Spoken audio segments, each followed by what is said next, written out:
Started. Thank you for joining us for the welcome session. If you're coming in, just come on all the way down. We have plenty of room here. I'm going to do a quick welcome, and then I will pass it on to our keynote, our first plenary of the day, Dr. Ayhan Kose, who should be here. Ayhan, are you in the room? Did he come back? He was here. He'll be here. Okay. Welcome, everybody, to Charlottesville. Welcome to the Darden School of Business. Welcome to the ISF, the 43rd International Symposium of Forecasting. My name is Yael Grushka-Kakain. I'm the general chair of the conference, and I look forward to the next few days and hope that we have, I know that we have a lot of exciting things for you all. I wanted to make sure that you all knew, and I will repeat this several times, that this is a group effort and that we have an entire committee working behind the scenes on the conference. And so when you get the chance, Matt was here too. People have been here and gone, so we lost people. Please thank Matt, thank Pam, who's at the front registration desk, and any one of our amazing committee members. Please join me in a round of applause to thank them for all their efforts.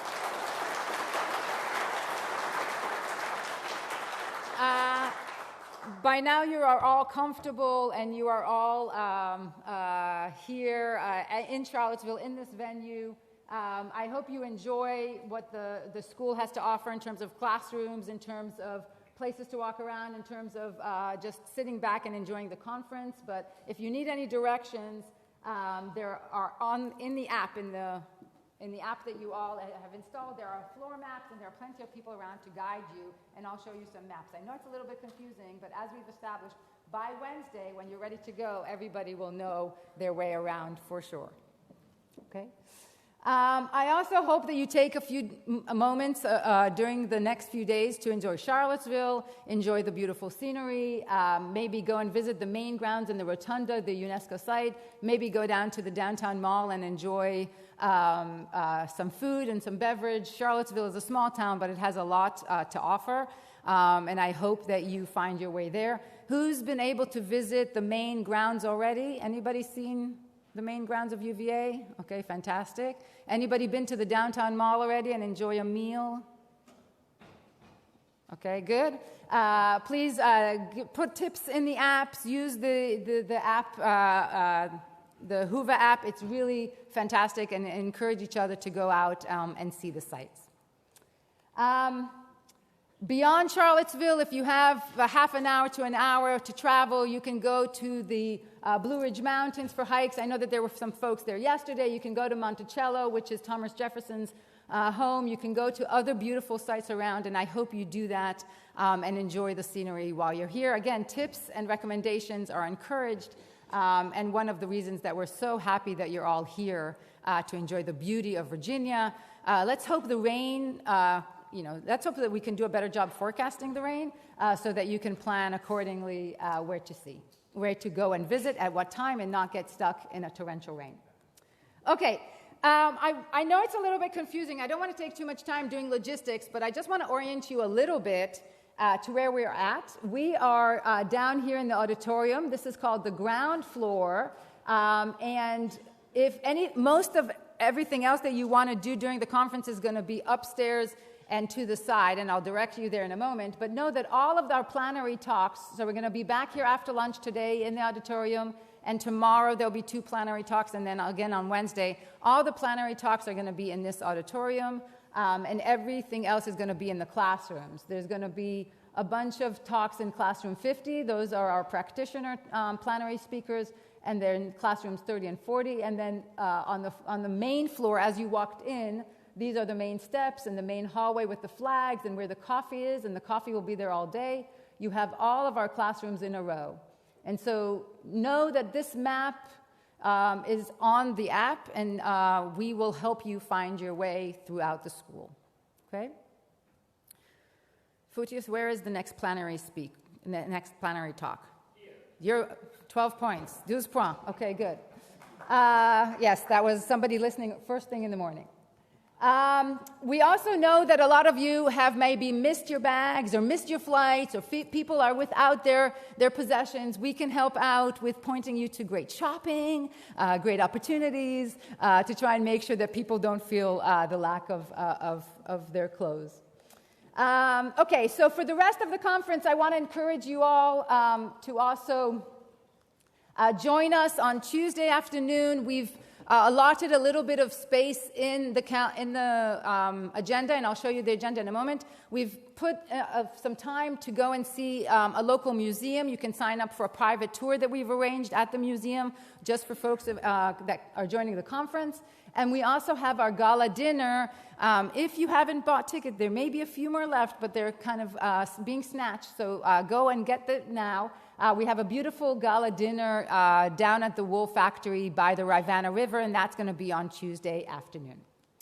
I want to really deeply and sincerely thank all our sponsors. We couldn't put off what we did without our sponsors. They've been generous, especially this year with us, and we want to thank all of them. There'll be many displays and exhibits throughout our coffee breaks, so please stop by, learn something new, and just thank them for their support throughout the conference.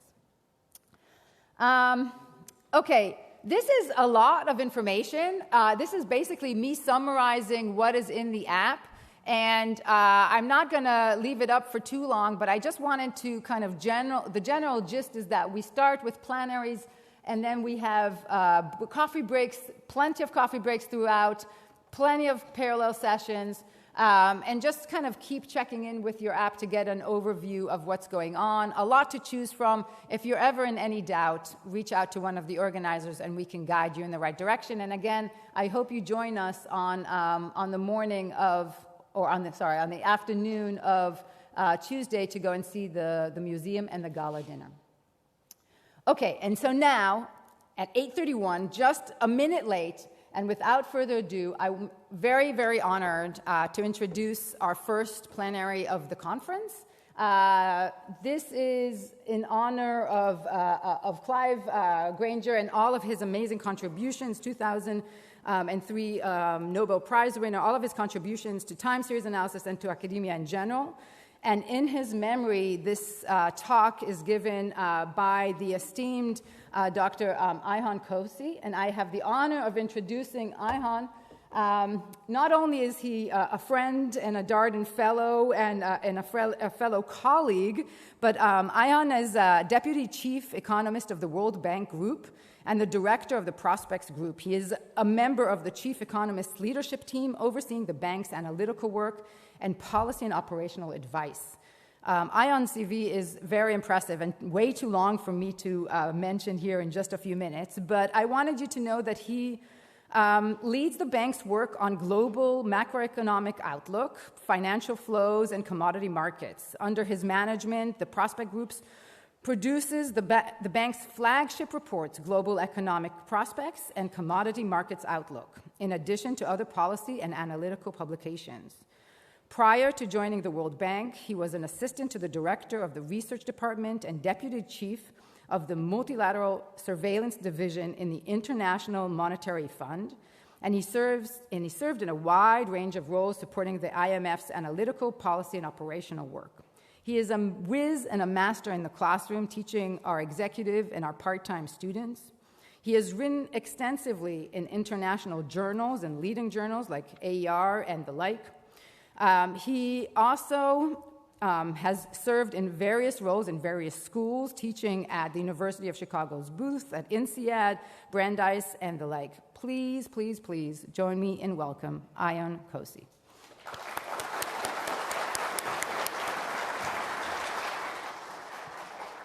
And we will have time at the end for a few questions, so if you do have questions, please note them down, and we will come around and elicit them towards the end of the talk. Thank you.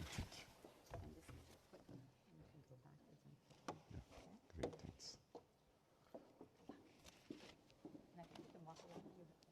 thanks. Yes, I have my clicker, I have everything.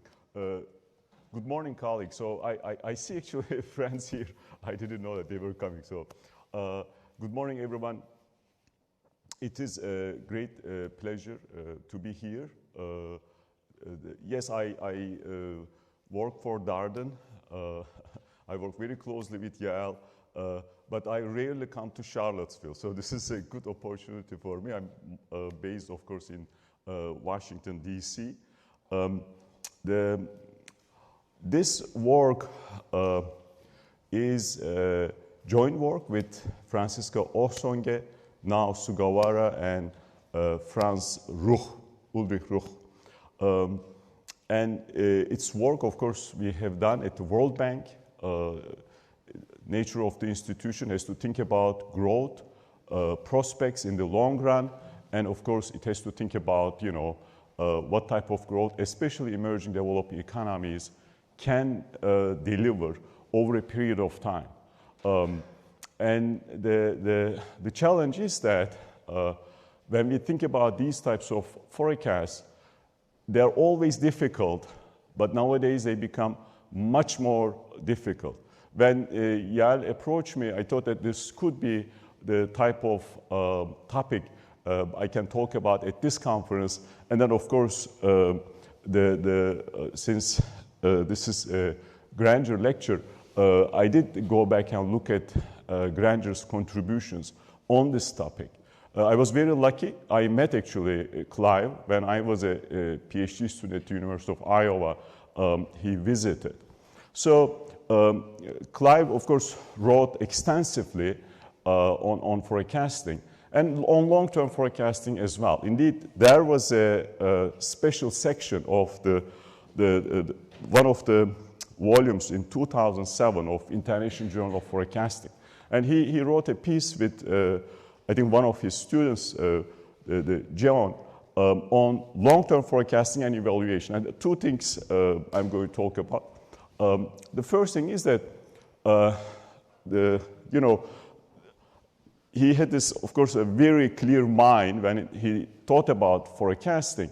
And his approach was we should use very simple models. Most of these models should take into account the trends. And then we should think about the error bands around those trends. And they estimated a wide range of very simple forecasting models. One thing in this article they wrote at that time, they said long-run forecasting is difficult, but not impossible. And this is the type of thing I'm going to get into here in this talk. But I thought the other thing, jokingly, he wrote that long-run forecasting is a good field to participate in, as it is a long time before your forecast can be evaluated. So you can make all types of mistakes, who knows? Now, why this topic is an interesting topic nowadays, and in fact, much more interesting than, 25, 30 years ago. There is this idea that we have these technological innovations, especially this year. Of course, this debate has reached a new high because of the beginning of the intensive use of AI algorithms. And because of the use of these algorithms and how they will change how we do things, how we work, we might end up seeing a revolution in productivity. We might see much higher productivity, and with that, much higher economic growth in coming years. So I work for an organization that spends a lot of time on economic growth and the future growth. I will tell you one thing. When I talk to policymakers, when I look at the numbers, I don't see the type of euphoria that is coming from certain circles when it comes to future growth prospects. So what is the big issue? The big issue is that there are very good, excellent academics out there. They work on the implications of these new technologies, and they make bold claims, and hopefully those claims are right. So one of them is Erik Björfolson. And this is, from 2018. But you can find an article citing him almost every week, every month. And he says, look, this as machine learning systems develop, we can have not only higher productivity growth, but also more widely shared prosperity. This is music to the ears of those people who work on development, policymakers. But then there are others, equally basically esteemed, highly sophisticated individuals, Robert Gordon, for example. He says, you know what? These types of new innovations, including artificial intelligence algorithms, are going to make difference on the margin, but in the big scheme of things, they are not going to change, overall trend we see in productivity growth, which has been declining. I'm not going to get into the details of this. You might remember there was this famous Economist magazine cover comparing the cell phone and the indoor plumbing. Which one, is most useful? But what I would like to do, I would like to basically take this task very seriously and follow really what Granger said. This is a difficult thing to do, but hopefully not impossible. And think through the long-term growth. And for that, basically sticking to the kind of the underlying theme of this conference, I am going to look at 10-year ahead growth forecasts. These forecasts are available from Consensus Economics.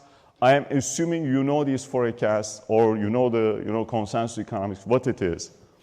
And it's available for different countries starting at different days. It's 1990, around 88 countries.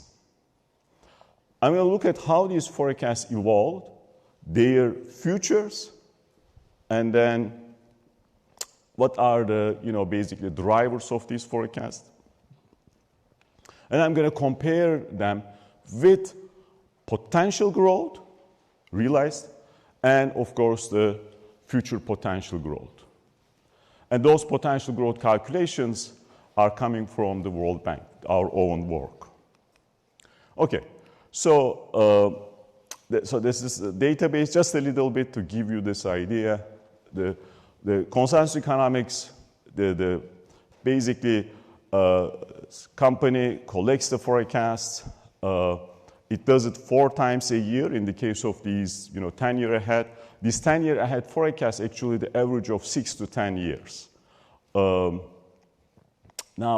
you have a large sample of countries, but if you really want to look at these forecasts and say something, let's say starting 1990, you really need to look at the G7 countries. So for G7 countries, you have forecasts starting 1990. For emerging developing economies, for China, it starts 95, Malaysia 95, Turkey 98, but some countries in 2019. So there is quite a bit of variation in terms of the length of these series for, across countries. So what I want to do for the rest of this talk, just to talk about 3 questions and tell you what we can learn from these 10-year ahead forecasts and really how they compare with this potential growth, the other way of thinking about ability to generate growth, in the long term. So the first question is, how have these forecasts evolved over time? Okay? How have these forecasts evolved over time?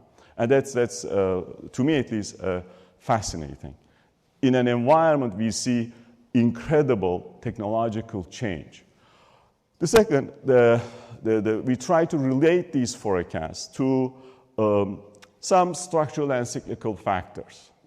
There are different ways of doing that. I'm going to do it in a way that's as simple as possible. And then third, I'm going to basically ask the question, what are prospects for global growth this decade, basically. And I will try to do that, again, in as simple as possible. In some slides, you see this acronym, EMDs, that stand for Emerging Market and Developing Economies. Okay, so the first question, how have long-term global growth forecasts evolved? These forecasts have declined. Okay, have declined.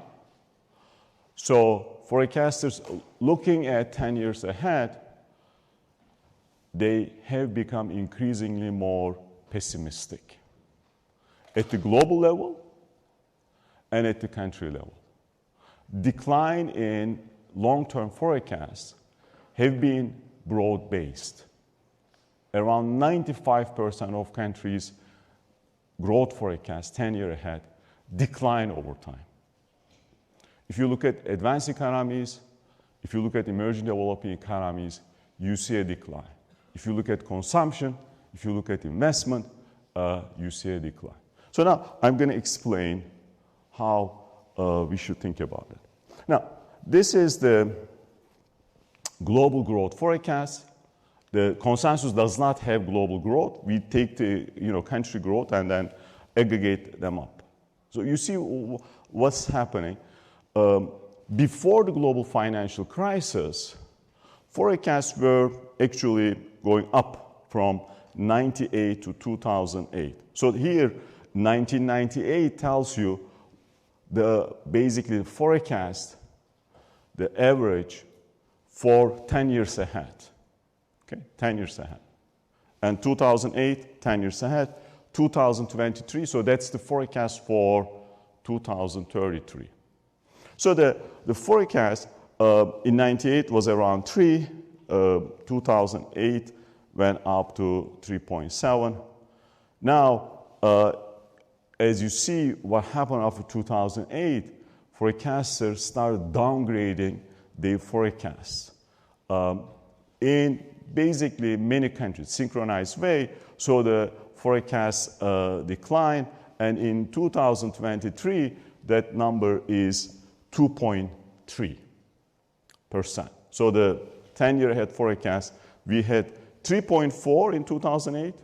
Now it's downgraded by by more than 1 percentage point. So you might say, you know what, this is not a big deal. Why don't we look at per capita numbers? And there you see the same trend pretty much.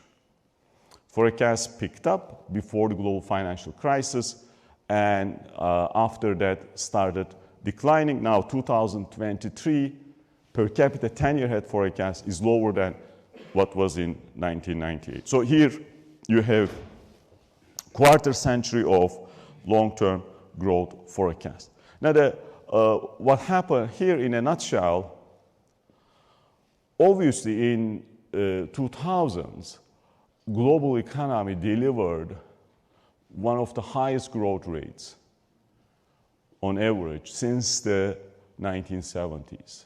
The golden era of growth, globalization, integration, a number of countries switching policies, reform initiatives. And of course, if you are a commodity exporter, commodity prices were high. China was basically delivering double-digit growth for an extended number of years. And then you came and hit global financial crisis. Since then, things around the world, when you think about the shocks global economy has been facing, haven't been going well, to say it mildly. And of course, after the pandemic, things have gotten out of control. With this poly-crisis theme emerged. You had the pandemic, the war, inflation, the steepest, fastest interest rate tightening cycle. So there were a number of things that basically affected short-term growth dynamics, but there were some underlying structural headwinds that really translated into this pessimism about future growth. So let me get into the details of these forecasts. So the first thing I'm going to look at how people's expectations about growth evolved over different forecast horizons. So this is in 1998, 1 year ahead, 2 year ahead, 3, 5, 10 year ahead forecasts you see here. So as you see, actually forecasters thought that, yeah, 1 year ahead growth is 2% for a global economy. That's kind of a low number, but things are going to get better, okay, in 1998. You came to 2008, this is right before global financial crisis. Actually, there was a lot of optimism about future growth. So this curve shift up. So around 3% to, the 3.4% 10-year ahead growth forecast. Then you look at the same graph for 2018, things have changed. The long-term growth forecast basically start becoming lower than the short-term forecast. And of course, now we are in 2023, you have much weaker growth expectation over the medium to long term than even, we are going through a very difficult period in the global economy than next year. So then the natural question to ask, what happened to advanced economies and emerging market developing economies? So here, there are around 30 plus advanced economies we are looking at, and around 50 plus emerging developing economies. Now, for advanced economies, pessimism about long-term growth started much earlier than what we had in the case of emerging developing economies. So what you see here, for example, on the left, for advanced economies, growth expectations was around 2.7% in early 2000. Now it went all the way down to 1.5%. So, of course, advanced economies have a wide range of problems. Their growth pretty much converged. A number of these countries have serious demographic challenges, and productivity is slowing. In the case of emerging market developing economies, prior to the crisis, global financial crisis, there was optimism. So the optimism was that these countries can deliver much higher growth 10 years ahead. And you see that in the case of these economies, around 2008, long-term growth prospects suggested, the forecast more than 6% growth. You come to 2023, that number declined 3.3%. So basically, almost half of what people thought 15 years ago. Dramatic change about how forecasters think with respect to the potential of these economies generating growth. Now, the good thing is that you have also investment and consumption growth forecasts over this 10-year horizon, and the story is same and consistent with the overall decline in GDP growth forecast over time. You look at investment, it was around 4% up until 2013. Now it's close to 2%. You look at consumption, it was close to 3%. Now it's hovering around 2%. Now, then the question is that how reliable these forecasts are. Well, I think the first thing we established, forecasters are becoming increasingly more pessimistic about the future. And I find this really, kind of puzzling. On the left, you see the average forecast for different countries. Each dot is a country. this 10-year ahead forecast on the x-axis, and on the y-axis, the realization. Okay? So what you see here, for almost all countries, forecasters actually were more optimistic than what these countries delivered. So on the one hand, they were becoming more pessimistic. On the other hand, they were still optimistic relative to realization. So, in other words, they have not been pessimistic enough. They were not downgrading the forecasts as much as they should have downgraded. And you see that on the right, most of the time, the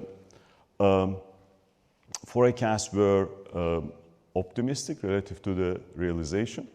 These are the forecast minus realizations.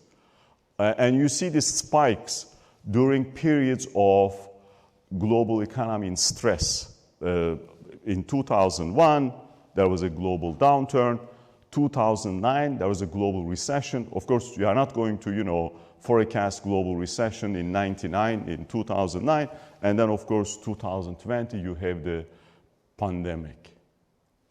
And there were these, periods, you see that there's this rebound, and because of rebound following the global recessions, these numbers are negative. It's as if, the forecasters were pessimistic. But that's entirely because of you have this collapse in the global economy and then sharp increase in growth next year. Now, and it's important to understand this because when we sit down today, think about the reliability of forecasts 10 years ahead, we need to keep in mind, yes, forecasters have been becoming more pessimistic, but they are basically making the same type of errors in terms of the long-term views. Here, you see the forecast errors and how they change over different horizons. As the forecast horizon gets longer, the magnitude of the errors gets larger, whether you look at the average and the median. For this figure, we took out basically the recessions and the recoveries, those years, in this case, the 2009, 2020, and for some countries, 91, and right after that global recession. Because when you include those, the forecast errors are much larger, which I'm going to show you. But the bottom line is that, of course, this is expected, as the forecast horizon gets larger, the forecasts become more error prone. So if you include, of course, the recessions and recoveries, which very difficult to forecast, especially 3-5 years ahead, yet alone 10 years, the errors become even larger. So, what about the kind of the persistence of these forecasts? So it's a simple regression, checking the persistence of forecasts at different horizons. So 1 year ahead forecast, in terms of their persistence, much weaker persistence than longer term forecasts. These are, by the way, all, whatever I have shown you, and the result I stated, statistically significant. Okay, over time changes within countries in consumption, investment, the errors, long-term versus the short-term forecast, the differences are significant, and these differences are also significant, of course. So what happens is that when you move from 1 year to 3 year, forecasters quickly discount this, cyclical fluctuations, and in a sense, there is this reversion to mean. And when the forecast horizon gets larger, that the degree of reversion to mean increases. what happened in 2000s, this millennium, the forecasts have become more persistent, the 10-year ahead forecasts. And you see that on the right. And of course, for the global level, that suggests that forecasts increasingly think about their earlier forecasts, stick to those forecasts and make marginal adjustments, but they don't necessarily change their forecast because of, 1 year, 2 year events. Okay, now I'm going to talk about the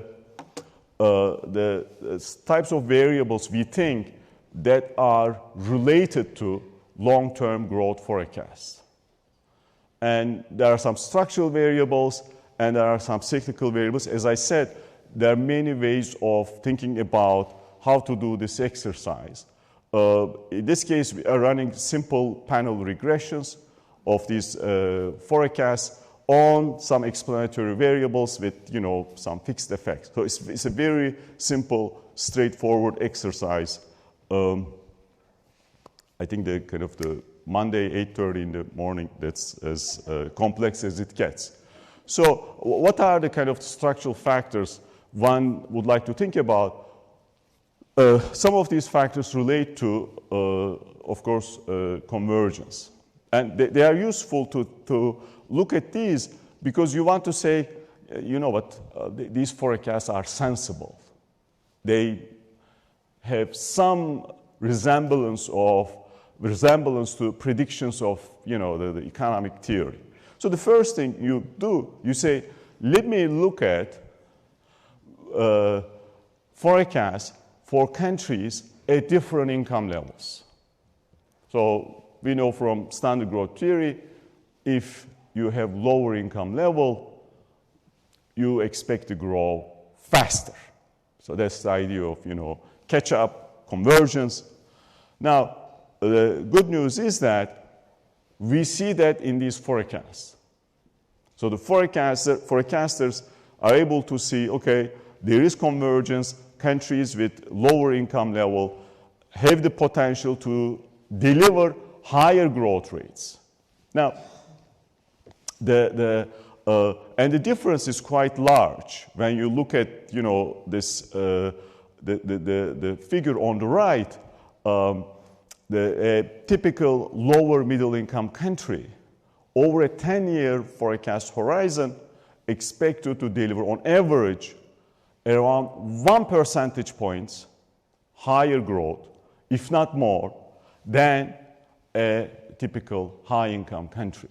So that's the first thing, and it's good news. If this wasn't there, we should be worried about the forecast, and we should say, okay, this is all over the place. There is not much of regularity.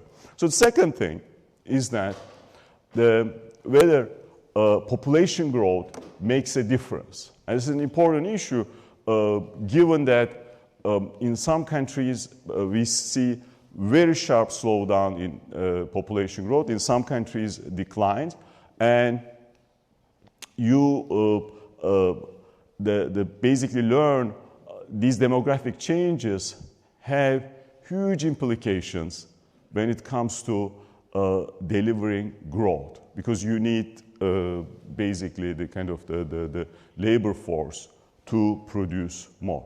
Again, here what we learn, countries with higher population growth tend to deliver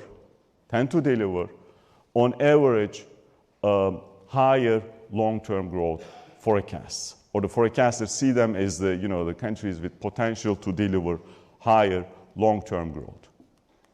Now, of course, over the long term, single most important driver of economic growth is productivity growth.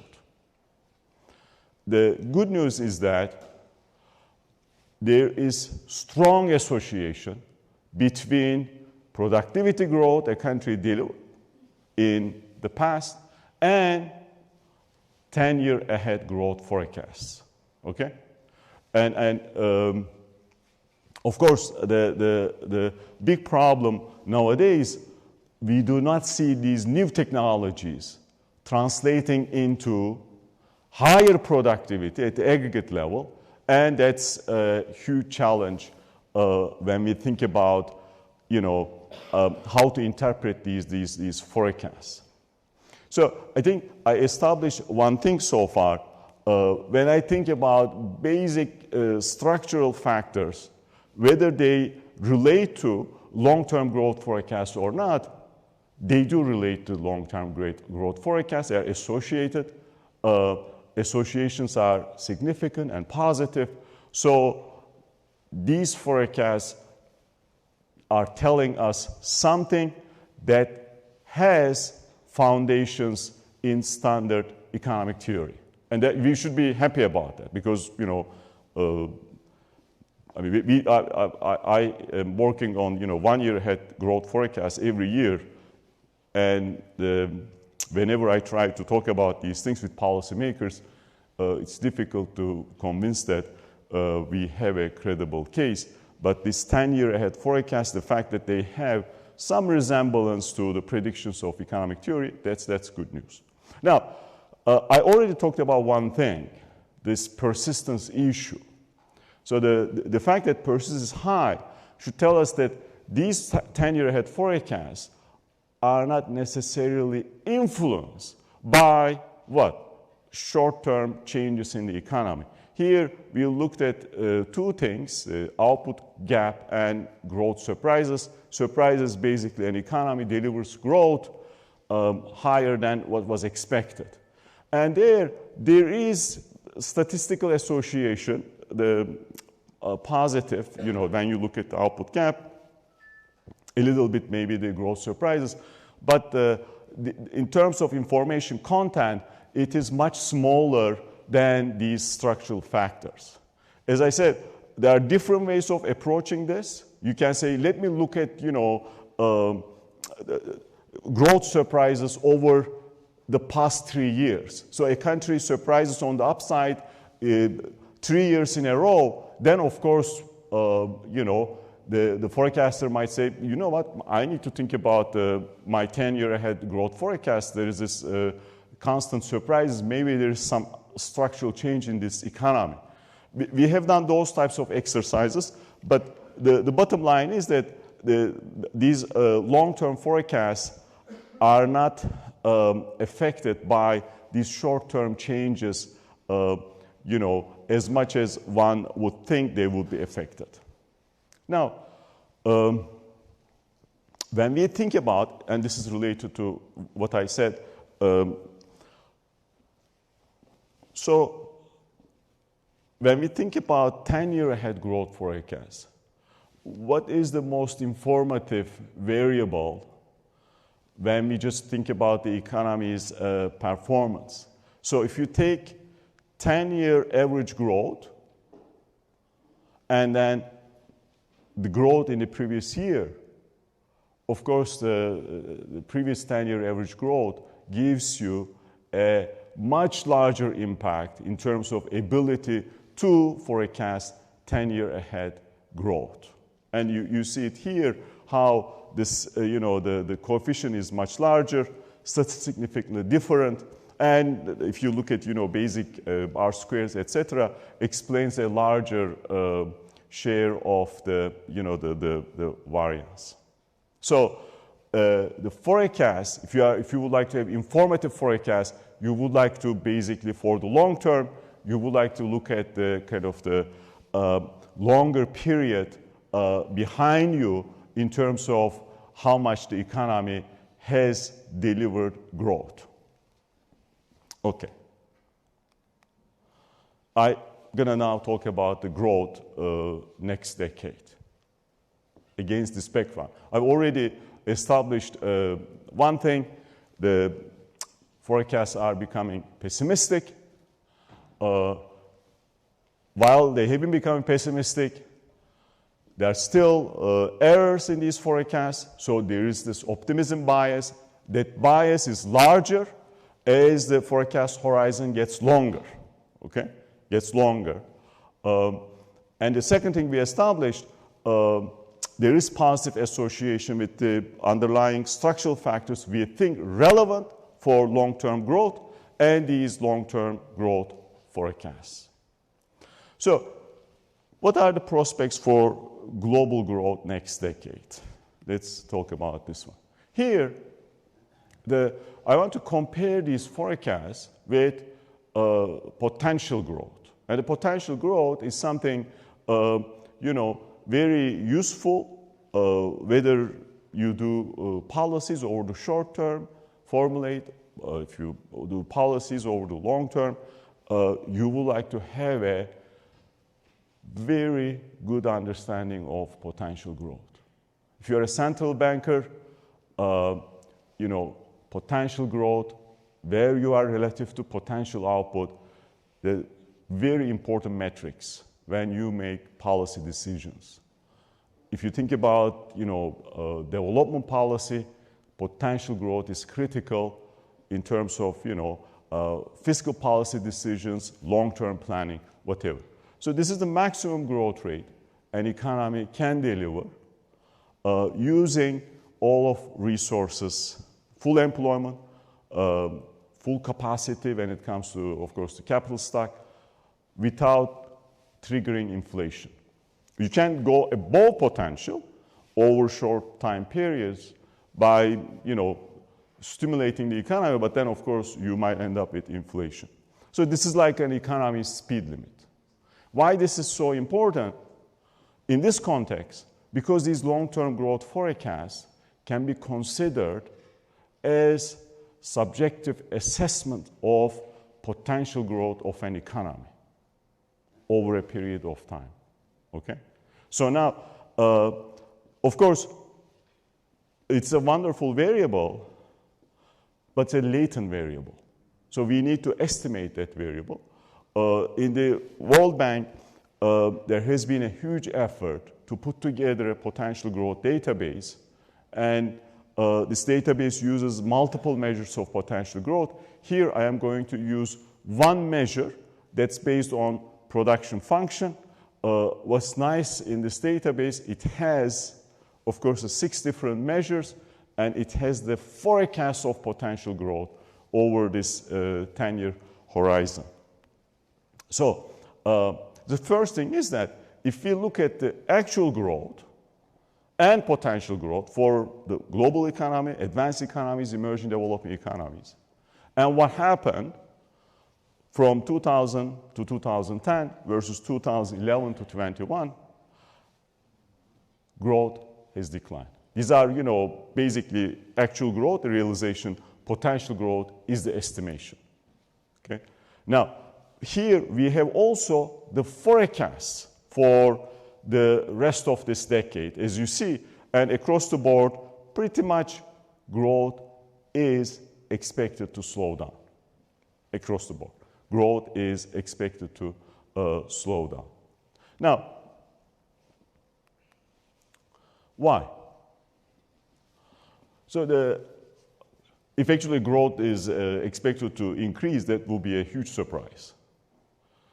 When we think about the underlying drivers of an economy, productivity, the capital stock, the growth of investment, and the labor force, all of these have been slowing in many economies. In the case of advanced economies, almost all of them. So underlying sources of potential growth have been slowing. So from the first decade of this millennium to the second decade, you had around 1.1 percentage point decline in potential growth, split almost equally between slowdown in TFP, slowdown in capital accumulation, and a slowdown in the kind of the labor force growth. This is true for advanced economies, and it is true for emerging market developing economies. If you take out China from emerging developing economies, the extent of the slowdown is small, but still there. And it is broad-based.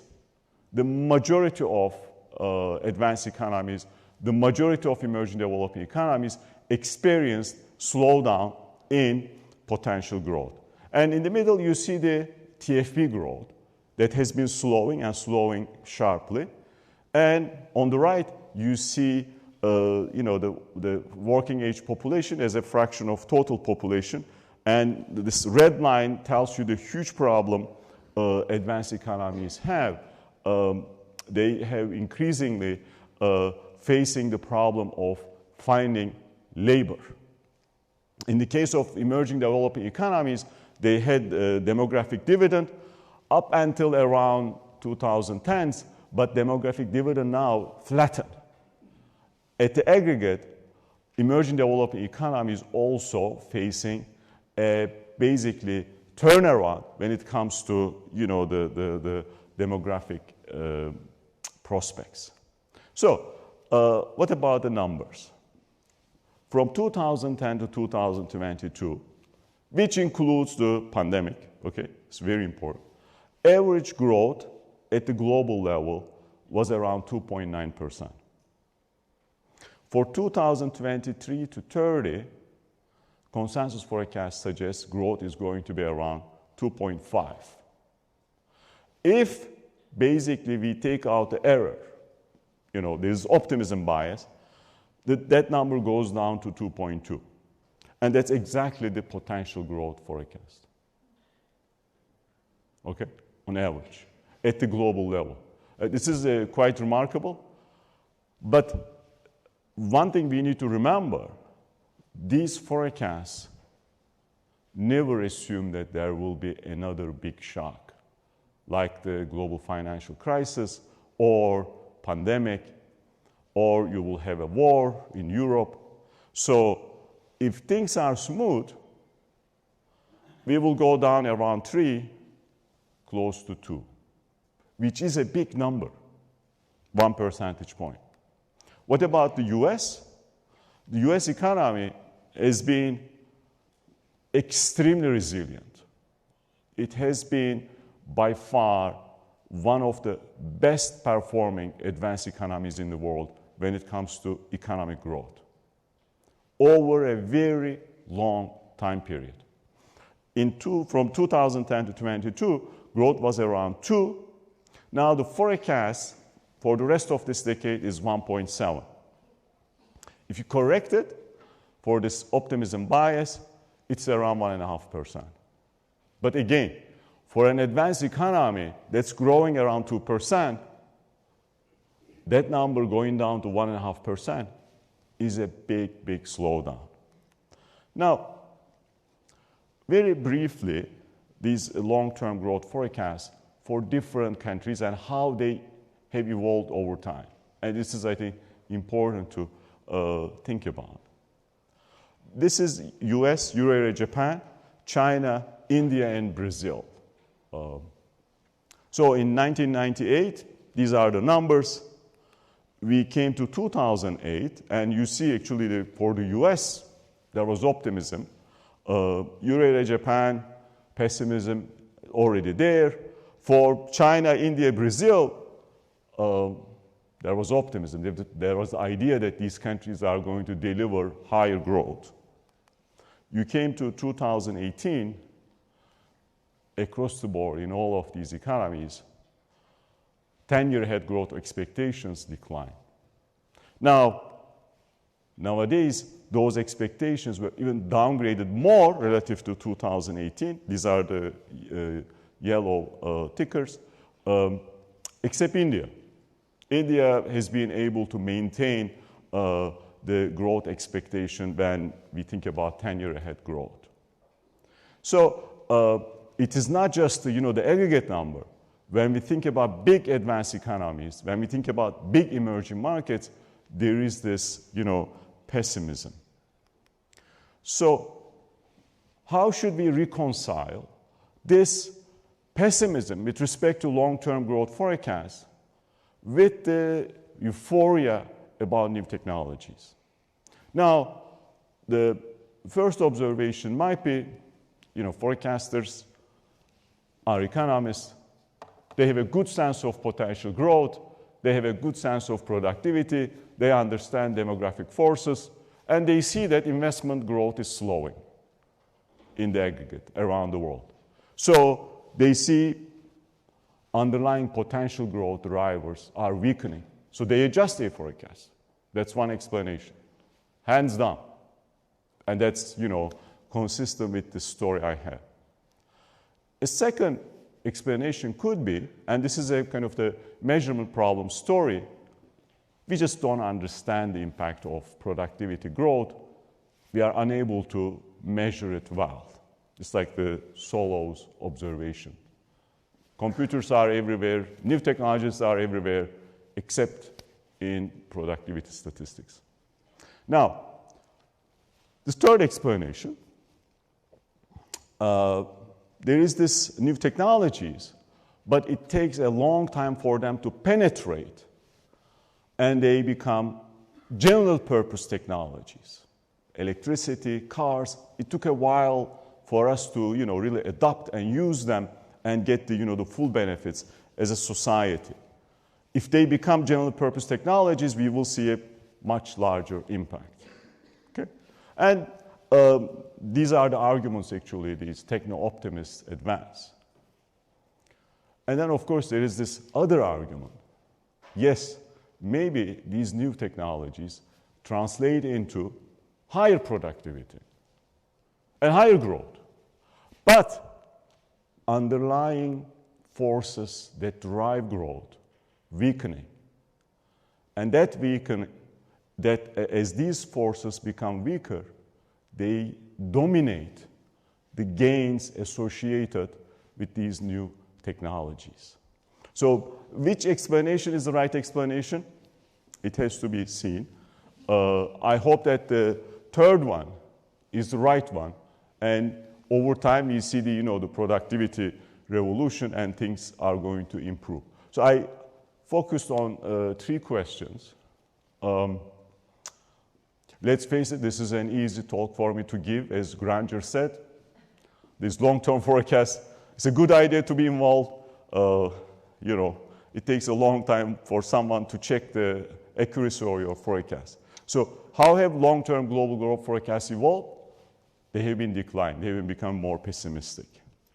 Are these forecasts reliable when we think about economic theory? Yeah, there are some structural factors positively associated with these forecasts. That's good news. And they are not necessarily associated with cyclical factors. I think that's good news too. What are prospects for growth over this decade? Probably we are going to see weaker growth this decade than last decade. And last decade growth did not make anybody happy. And that growth came extraordinary monetary policy support. Okay, let's keep that in mind. That support won't be with us. So this is an area, this fertile ground for, I think, research. We need to think about how we should include these new technologies into long-term growth forecasts.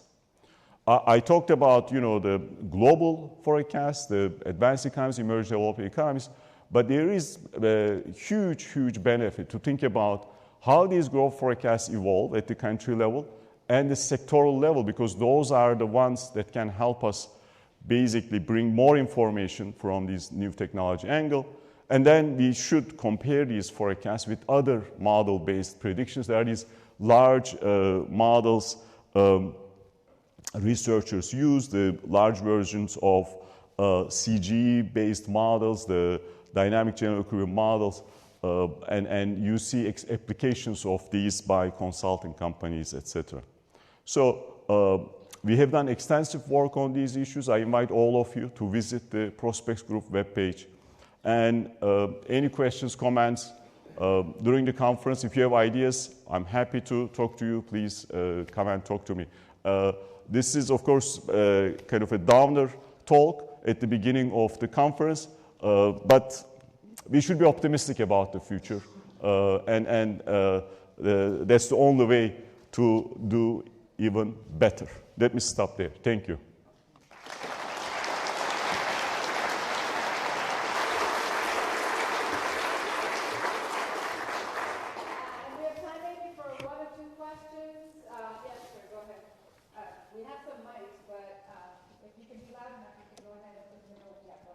Okay, thank you. one of your first, that's a great presentation, thank you very much. On one of the first slides, you had a chart of the actual graph versus the predicted graphs. I assume that was China or the U.S., where it was virtually an outlier in your regression analysis. If it was China, where was the U.S. on that first regression graph? Right there, yes, sir. I knew somebody was going to ask me this question. That's why I removed the country names. It's very clear where China is. China is up there. Where is the U.S.? U.S. did well, but it's not above 45-degree line. I can send it to you. Yeah.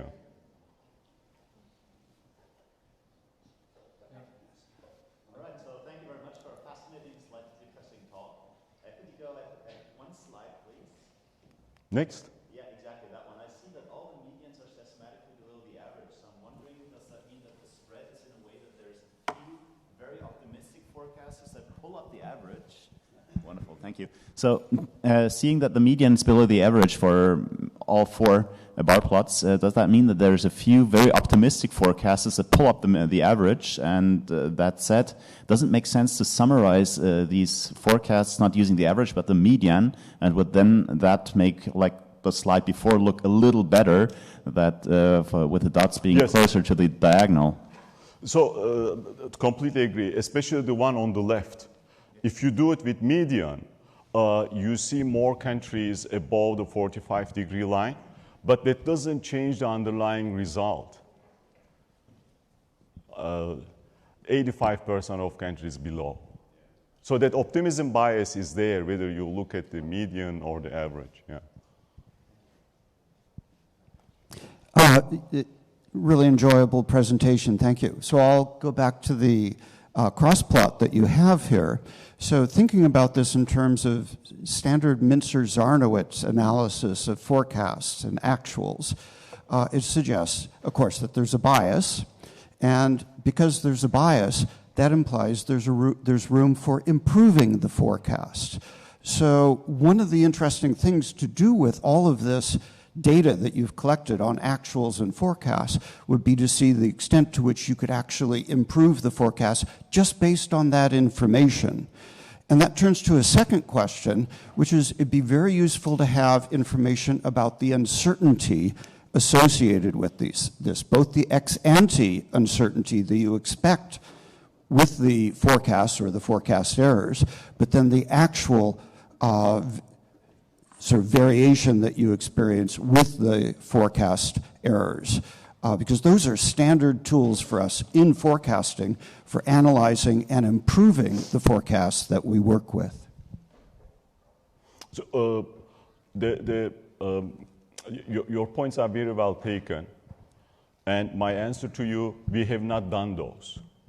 This paper, as it is already quite long, so, but we would like to basically explore especially the kind of different types of models and fit in the context of long-term forecasts. And that's related to, you know, not just analytical work for us, it relates to our operational work at the World Bank as well. Uncertainty issue is very well taken too. Yeah. So, Mr. Kose, thank you very much. This is very interesting. But I want to ask you, the question is, shouldn't we call this as more realistic forecast? Because given the talk about the decoupling of the US and the West from China and Russia, then if I am a forecaster, then I would expect the next decade there will be more economy, international integration-wise, there will be some decline, and this could be some reason for downgrading forecasts. Thanks. So, I mean, what can I say? So, there is no end to pessimism. Whether it will be 2, 1.5, I don't know. But the bottom line is that, of course, you know, this is not the topic of this conversation. this is really alarming when you think about policymakers. It becomes increasingly difficult to generate growth over a longer time period because there's very large structural headwinds. And at the same time, as Kamil mentioned, there are very serious cyclical shocks hitting these economies. And some of these shocks have medium and long-term consequences. One of them, of course, is this decoupling and fragmentation we have been seeing around the world since basically 2016. But with the invasion of Ukraine by Russia, that has reached another level. And in all likelihood, we might see everything else equal simply because of fragmentation, weaker growth down the road. So we should all be actually techno-optimists and hope and pray this, the technological revolution translate into higher growth. One last final question. Last question. Hopefully a quick one. You talked about demographic growth being one of the drivers. I'm wondering if there was a ceiling level to that where demographic growth could be too high and then it affects growth less so. Of course. The big issue is that, by the way, there is this other issue, of course, whether we want higher growth that could have implications for climate change. In the case of demographics, the issue is not necessarily to have higher population growth. The issue is to have the labor force growth at a certain level, depending on the country, and that labor force should be, educated with ample human capital. We have very high population growth in the North Africa, Middle East, Sub-Saharan Africa, South Asia. The big question for the global economy, whether these new entrants into global labor force have the qualifications to contribute, or they will have, significant weight on already stressed social security systems. So these are the types of questions we should discuss in the policy circles. Thank you so much. Again, a round of applause to our first plenary. And we now have a fairly swift break, and so head up to the classrooms for the parallel talks. If you go back up to the main level and go down the hall, you'll see some signs to all the various classrooms. Thank you, everyone.